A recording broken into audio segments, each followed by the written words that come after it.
को बताएं कि ईद कुर्बान के पहले दिन कराची में भी सिक्योरिटी फोर्सेस के जवान ड्यूटी के फराइज की अदायगी में मसरूफ अमल हैं। अपने प्यारों से दूर पाकिस्तान रेंजर्स सिंध के अफसरान और अहलकार किस तरह ईद मना रहे हैं, जानते हैं टॉन न्यूज़ के नुमाइंदे मोहम्मद बिलाल खान से। जी मोहम्मद बिलाल, बताइएगा सिंध रेंजर्स के अफसरान और जवान किस तरह ईद मना रहे हैं?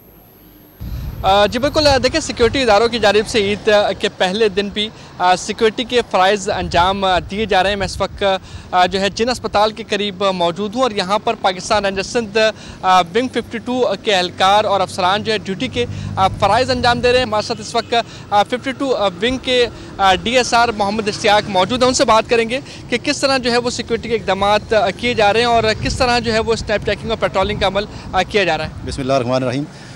रूटीन ड्यूटीज़ के अलावा ईद के ऊपर और स्पेशल जो इवेंट्स होते हैं, उस ईद का इवेंट है और स्पेशल इवेंट होते हैं, तो इसके लिए स्पेशल सिक्योरिटी जो है वो ऑर्गेनाइज़ की जाती है, स्पेशल अरेंजमेंट्स किए जाते हैं। इसी तरह ईद उल अज़हा के मौके के भी आज स्नैप चेक्स लगाए गए हैं लोगों को तहफ़्फ़ुज़ फराहम करने के लिए, ताकि लोग फ्रीली मूव कर सकें, घूम सकें। जी बिल्कुल, देखें इनका ये कहना है कि रेंजर्स की जानिब से मुख्तलिफ जो इवेंट्स होते हैं उसमें सिक्योरिटी के इक़दाम किए जाते हैं और ईद उल अज़हा के मौके पर भी सिक्योरिटी के इक़दाम किए गए हैं। मुख्तलिफ मकामात पर स्नैप चेकिंग और पेट्रोलिंग का अमल जारी है। जी बहुत शुक्रिया मोहम्मद बिलाल, हमें अपडेट कर रहे थे।